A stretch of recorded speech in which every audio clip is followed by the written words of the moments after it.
Well, it's been a pretty quiet Sunday here in Budapest. The most exciting thing that's happened was the Formula One.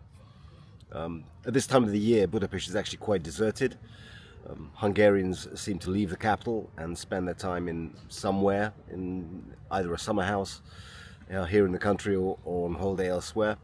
And tourists, well, there aren't so many. The ones that are here for the Formula One, and they weren't here in the city today. But over this weekend, we've had a little bit of a story break to do with the Speaker of the House, or the woman who is currently our stand-in president. She is known as Agnes Forsthofer. This is to do with her nominating a man for a position. So the position that's in question is the post of Director General of the Office of the National Assembly. Now, on July the 2nd, she announced on Facebook that she was nominating this man called Zsombor, which is a great Hungarian name, Zsombor Divinyi, for the position. She said that 94 people had applied for the position. This was an open position where an independent HR specialist chose the best candidate. The word independent is likely doing a lot of heavy lifting in that sentence. But anyway, 94 people applied. He apparently was the best person for the job. She described him as a historian, political scientist, and an economist with more than 10 years of experience in senior management. Now, fast forward to Friday, and we have a post from a man called Ákos Hadházi. So he was in Parliament before. He was in District 14, which is Zugló. He was always sort of an independent person. He gained fame for basically looking into people's affairs and sort of taking videos of people's houses and saying, look where this guy lives. He has way too much money on the salary that he has. Where's this money come from? And he did this with a lot of people to do with the NER system.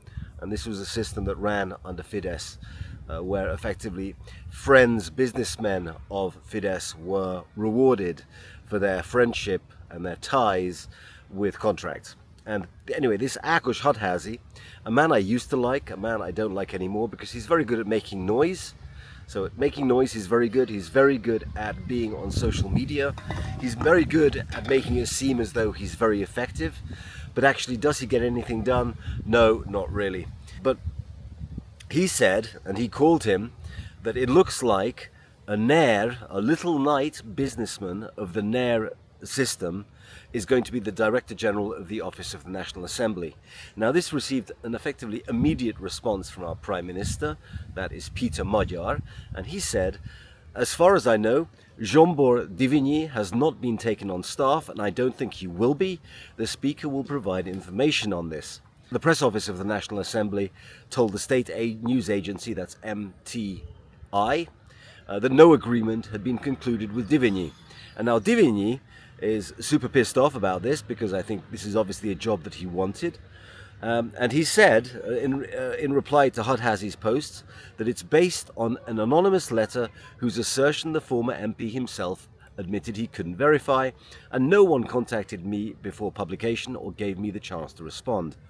So Ákos Hadházi is basically accusing this man of getting wealthy through political contacts in the previous Fidesz regime and being one of these elitist NER people. And he said that he'd never been anyone's straw man. In Hungarian they call it strawman, basically the same. So strawman. I didn't think that the strawman system was real until I met one, but that was back in probably 2018 when we were looking around for help with our company or investment with our company.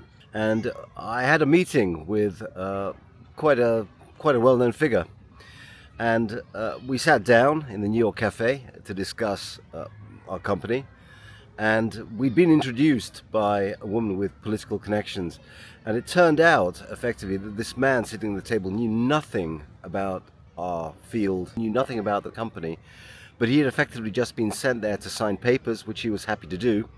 And then he was quite shocked that we didn't have any papers to sign because he thought he was there to sign papers because that's basically what he does.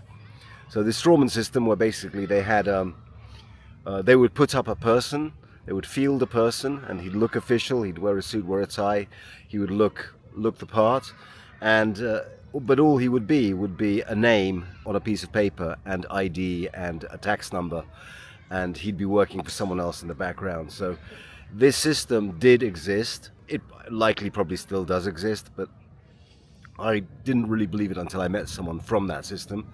Anyway, being accused of being a strawman is not a good thing, not a good thing at all, which is probably a reason for the sharp response from this Jean-Bor Divigny. He said that he acquired the ownership stake in the company Boost IT at market price with his own funds, and he runs the business independently. He said that the firm, which had won public sector contracts, they were won through open and fair competition with other market players. Now, I think, as I've said in videos before, I'm not so sure any of these contracts that were effectively for public funds were open and fair. Let's hope I'm wrong. But anyway, he's pissed off. He said he's now going to be suing accusation for effectively denigrating his name and his character. So he said the essential claims are demonstrably false. Therefore, through my legal representative, I will take all necessary legal steps against the person who made these claims. However, he also added that because he does not want to take part in a political battle, and because he viewed this job as an official post rather than a political one. What? You're working for the government at a high level and you think it's an official post? Are you an idiot? Are you taking us for fools? Yes, he is.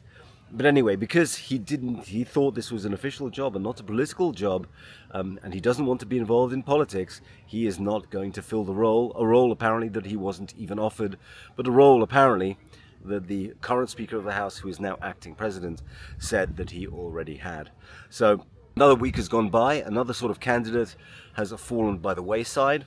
So again, this isn't so bad, but it shows, I think, a little bit of a crack in the Tisza system. The Tisza system is basically, hi, we're going to tell you who's going to do a job, and then they either turn them down, which is what happened with Judith Polgar last weekend, or the candidate is accused of something and he feels as though he can't take the position because just an accusation has been leveled against it. That's all for this Sunday. If you like my content, please like and give me a share. Thanks.